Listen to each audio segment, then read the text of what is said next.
Hey, greetings, fanboys and fangirls and fan people. This is Jared. As promised, I am back with more The Batman product from the brand new film that's going to be coming out in just a month and a half, which is really hard to believe. Of course, this Batmobile is from Spin Master, and it's in their 3 3/4 line of figures that's more aimed at, I guess, younger audiences.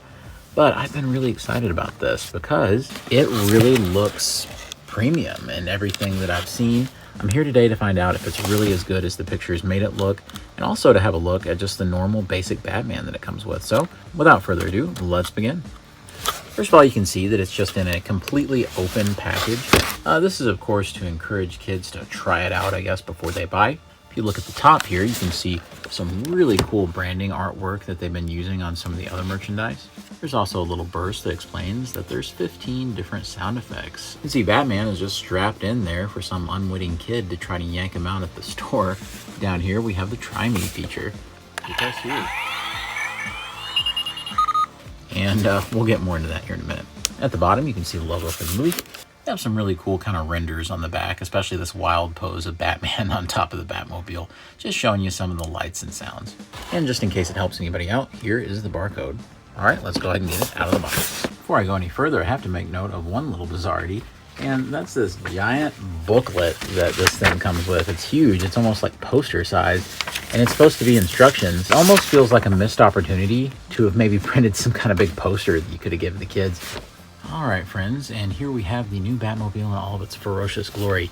Now, this new Batmobile definitely eschews kind of the tank thing that we've seen for, the past decade or so with Batman movies, and it's definitely going more towards a muscle car, almost like something you might see Vin Diesel drive in the Fast and the Furious, only there's certainly kind of a devious hint about the design work. I really like the silhouette of the car, how it kind of does this little wave right here and comes off to a tip. So it is very cool looking, and I have definitely grown to love it over the last few months as we've seen more and more about it. You can see all of this cool like custom engine work in the front. Of course, the windshield is plastic but transparent. The hubcaps are really cool looking. Everything has this bolted together kind of look. On the back, this is probably the most interesting part of the car. It looks almost exactly like the Batman the Animated Series car from the same angle, with these really angular kind of taillight portions.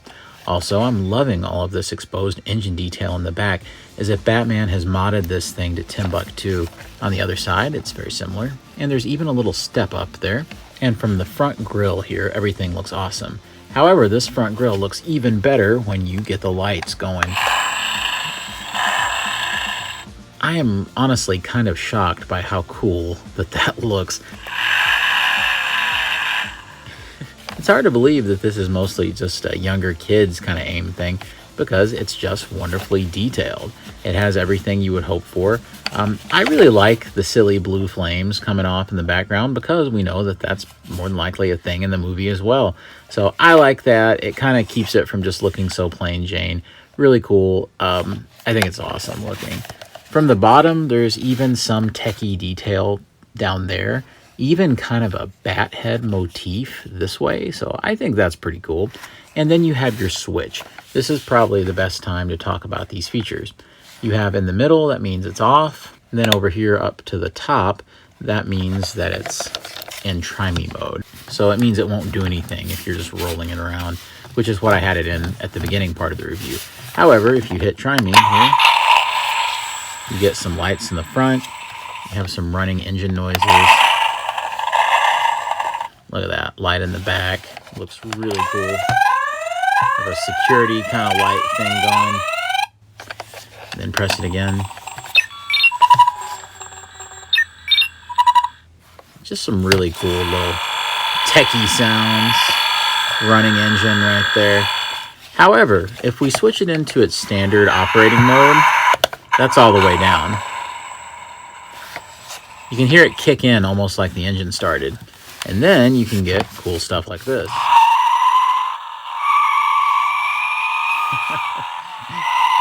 Yeah.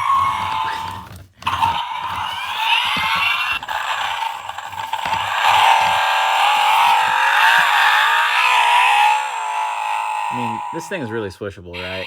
Like, it's so cool. Like, you can have this thing just roaming all around the house, and the more you spin those wheels, the more crazy lights and sounds you're going to get. I mean, even from the back with this light up here, it's just awesome looking. If you press this, you can get even more sounds, even when it's in this mode.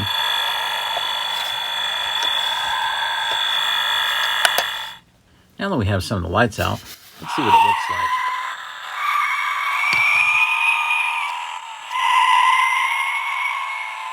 Now what's cool is you can see it lighting up here. Then from the back, you have the main exhaust. I like from the side, these almost look red with this light. So that's pretty nifty. And of course, returning it to the middle turns everything back off. I have to say, I've had a blast just playing with some of the lights and sound features on this thing. And God forbid, maybe I've had a little too much fun just reviewing this thing. I feel like I've just been sitting here just kind of toying around with it this whole time and making a few offhand comments. I don't really feel like I've worked very hard. We should check out the interior detail though. This is really nice. They gave a lot more in here than they probably had to. Definitely very cool what they did with actually making the seats look like they're leather. Really love that detail. And yes, if you look, you can actually turn that steering wheel. There's a gear shift. Lots of cool stuff.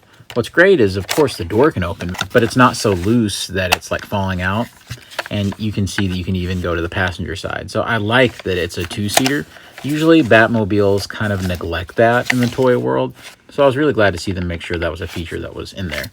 So what about the actual Batman figure that the thing comes with? Well, even though it's, I guess, sort of an afterthought, for a lot of people, this is probably the way that they will get the Batman figure, because a lot of people are figuring out that there is nothing that makes this one exclusive, and this is just the basic figure.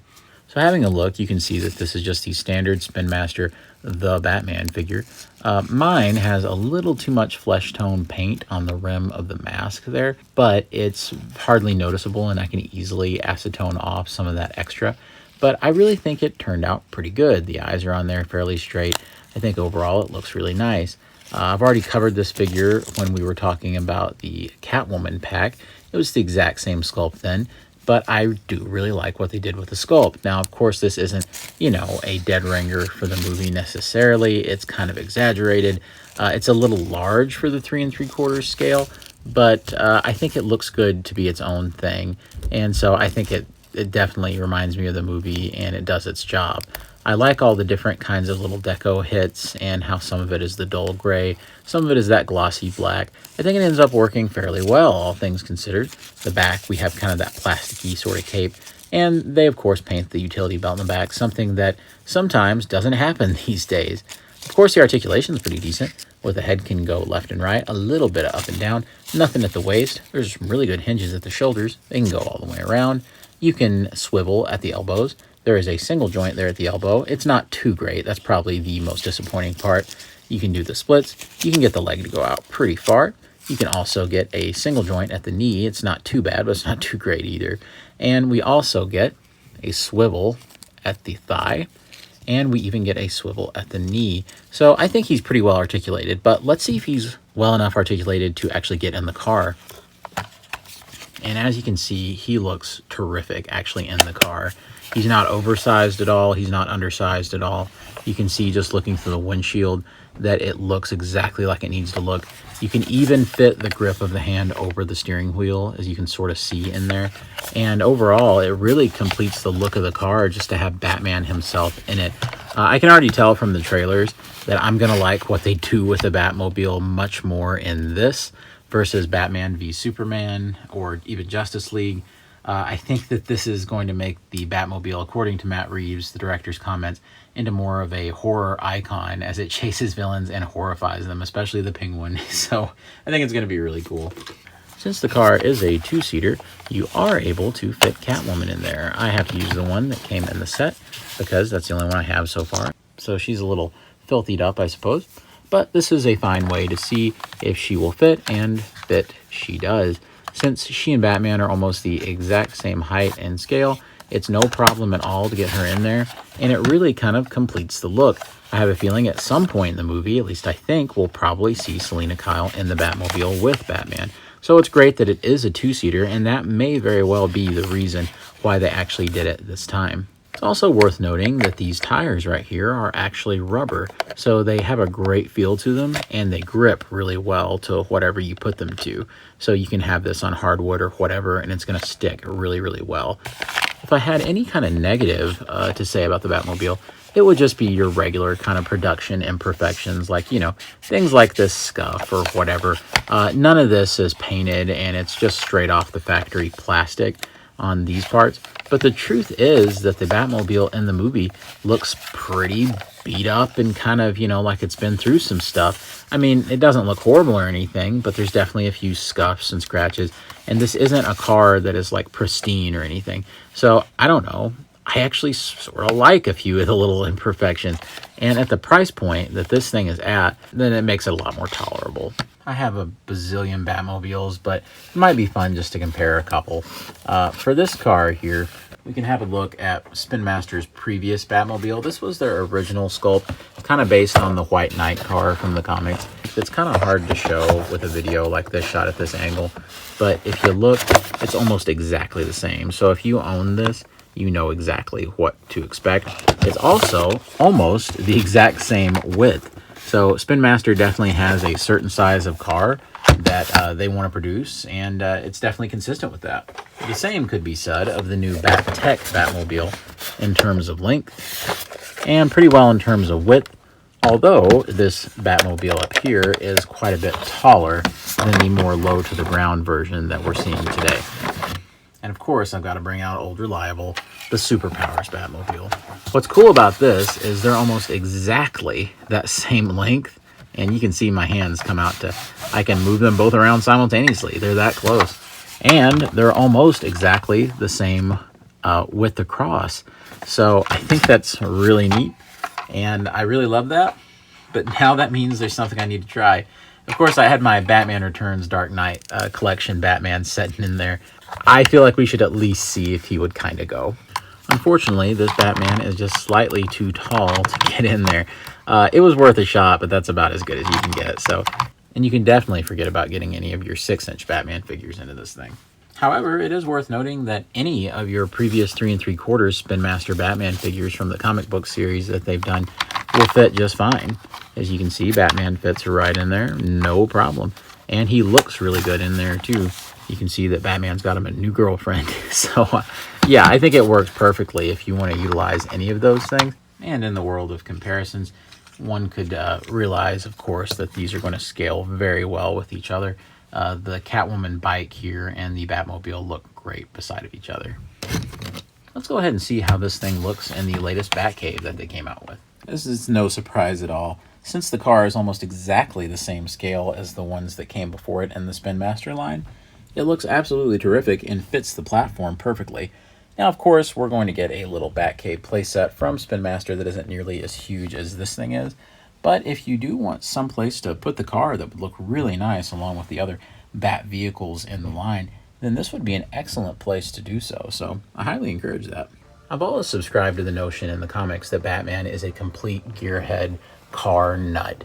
I think that Batman is the kind of guy who spends every waking moment of his free time in the garage modifying things, checking out new parts, ordering stuff, fitting it on, seeing what works. I think Batman is that kind of guy. I mean, look at all of his gadgets, look at all of his stuff.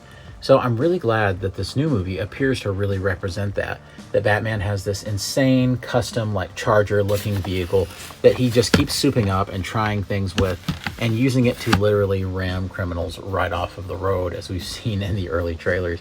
So I think that this is a terrific representation. Honestly, I don't have any complaints about this thing. $30? Really?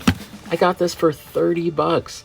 And it's one of the best 30 bucks I've ever spent on a vehicle in the scale. I mean, I don't mean to gush and lose all my objectivity and as a result all my credibility here, but this thing is awesome.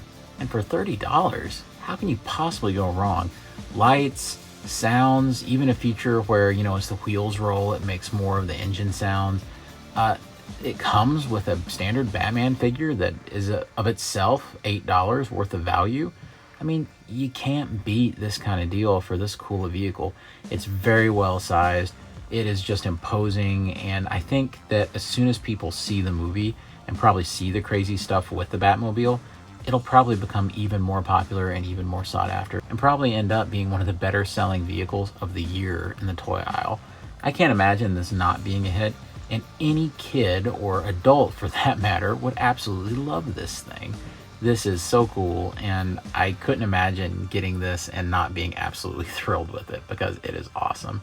Here's hoping that Spin Master comes out with one of those budget price 12-inch scale ones. And when we say 12-inch scale ones, what we really mean is it's more like 6-inch scaled, and it can fit their 12-inch figures. And we've seen pictures that lead us to believe that that is happening, where this whole canopy like comes off so that you can fit a 12-inch figure inside. We think that that is a thing, but sometimes US distribution for those kinds of products are spotty, maybe because of some kind of contract or McFarlane thing for that scale. Not really sure, but let's hope that they get to do that using this same kind of digital asset that they used to make this one, because this thing is a beast and definitely a big favorite of mine for everything I've seen from the movie. All right, guys, well, that will do it for me for this review. Hope you've enjoyed yourself and got a little something out of it. Hopefully you'll be able to find this thing pretty soon. I got mine off of Target.com, so here's hoping that these hit the shelves en masse very quickly, and I think they will. Of course, friends, be sure to let me know down below in the comments what you think about this new Batmobile, and if it's something that you're going to be picking up. Let me know what you think about how the movie's coming along and if you're going to be seeing it. And of course, be sure to give a like to the video if you can. It really helps the channel out and helps us to grow. If you haven't subscribed yet, make sure you do so. We have lots of cool videos about different Batmobile toys through our history. And of course, we'd love for you to watch those. And we're doing our best to build towards 3,000 subscribers right now. And we would love to hit that number so soon. Please go ahead and subscribe to the channel if possible. And as always, God bless you and yours. And I'll see you on Fanboys Forever. Fanboy out.